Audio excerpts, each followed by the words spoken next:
What I'm seeing is there is an over dependence on AI tools, and that is affecting their natural progression or natural growth in the language. That is something that we have to take into account.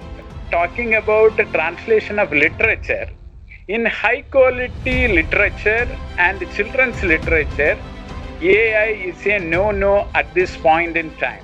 There are two major problems with artificial intelligence now. One is the hallucination problem, that is the fabrication problem. The limitations of AI, at least we should be able to educate students of literature, language, and media about the limitations of AI. That is very important. That should be part of the conversation.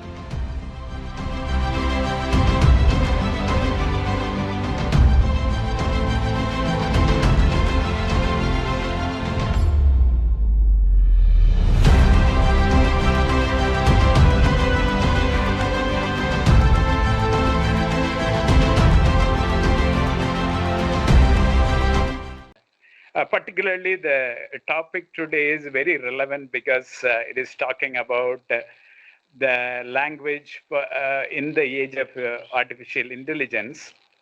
Especially, I think, because the other panelists have pointed out a lot of stuff about the relevance of languages in the age of AI. I will stick to the space where I am working.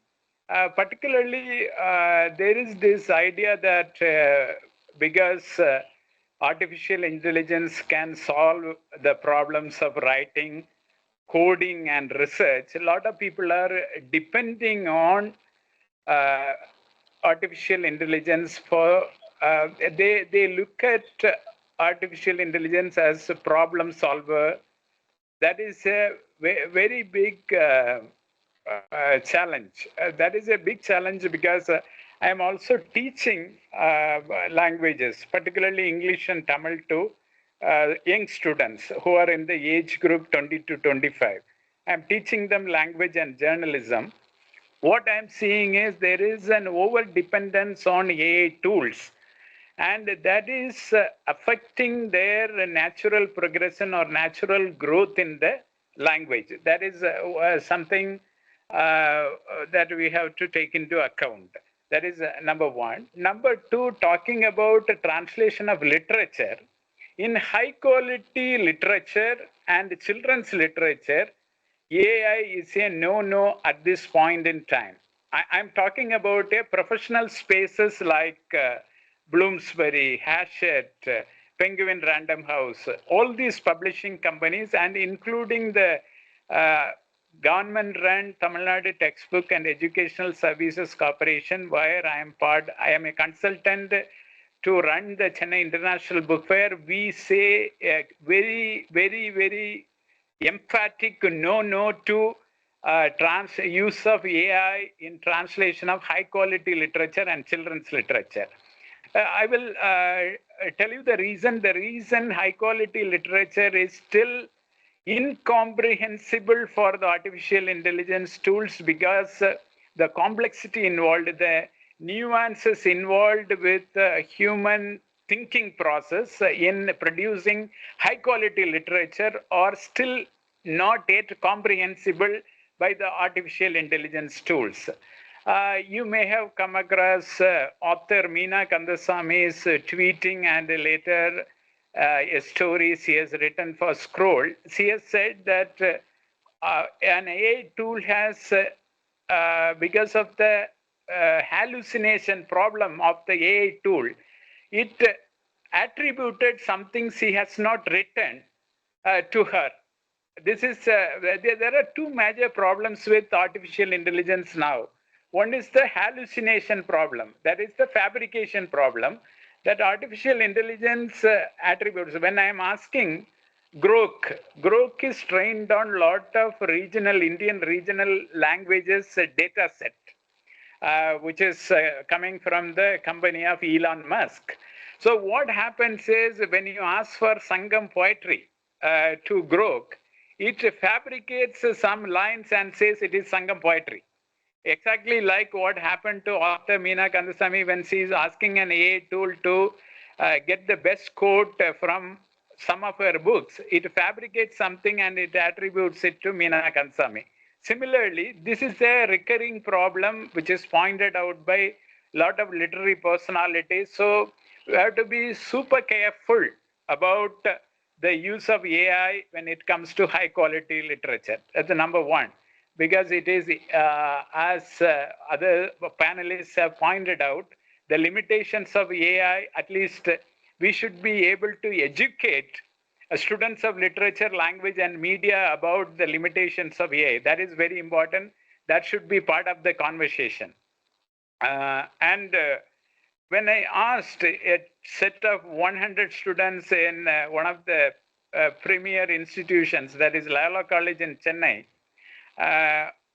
what AI tool you are using now, almost 100 people said we are using ChatGPT.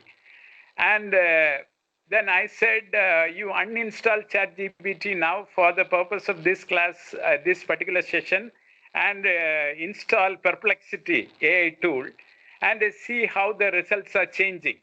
And they saw phenomenal change in the AI tool, that is Perplexity, which is developed by Aravind Srinivas, who is in fact, who went to California from Chennai.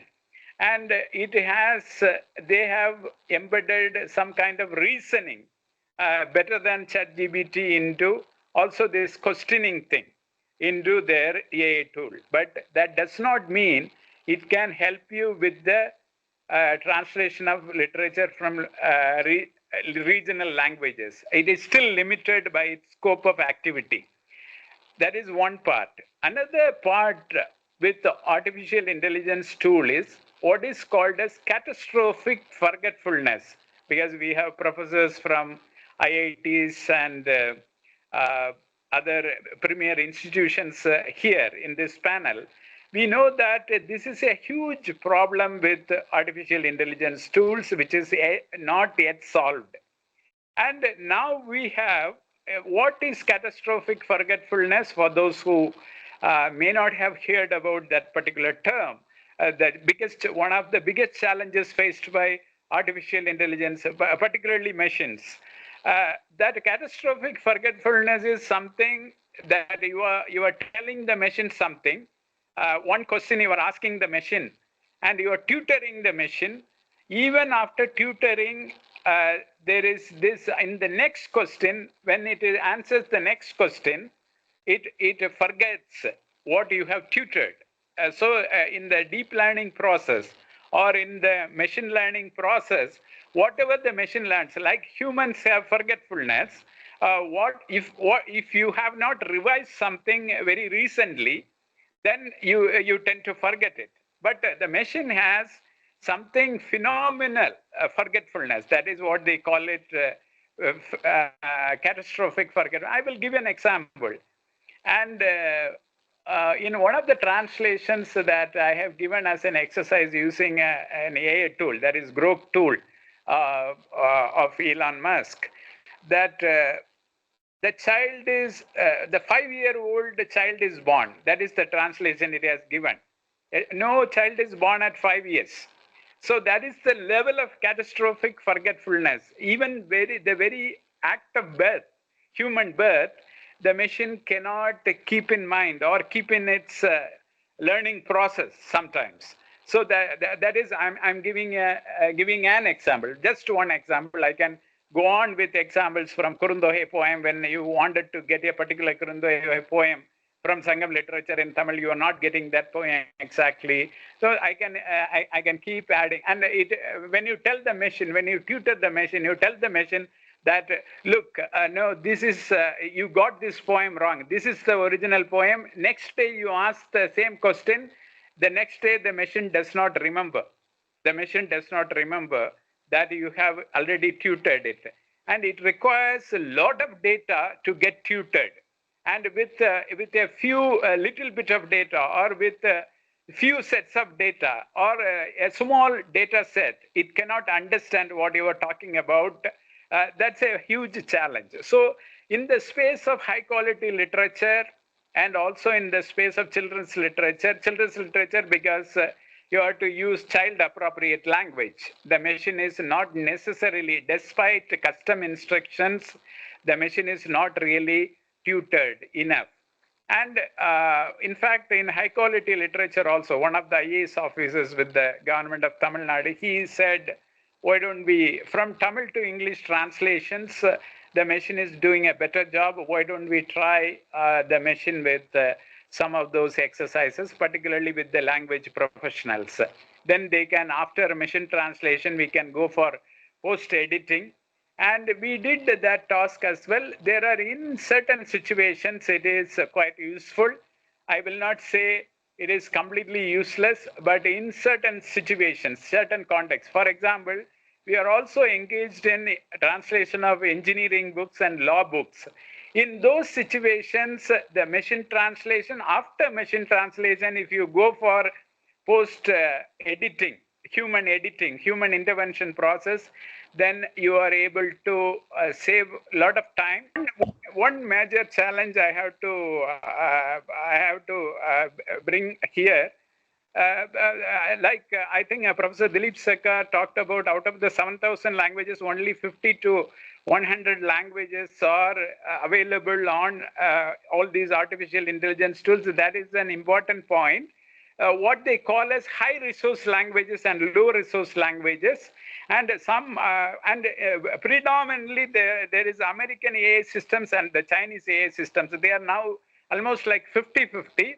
In the American AI systems, Asian languages are hugely low resource languages.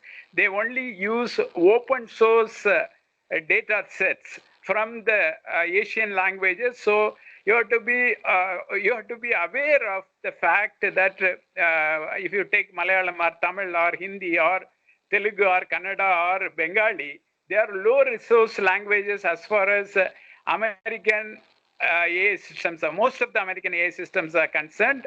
In Chinese AI systems, they are becoming better resourced in the recent times, particularly Manus and a few, which is coming from Butterfly INC company. And now Singapore Sea Lion, a new AI system is coming, which is putting more resources on South Asian languages.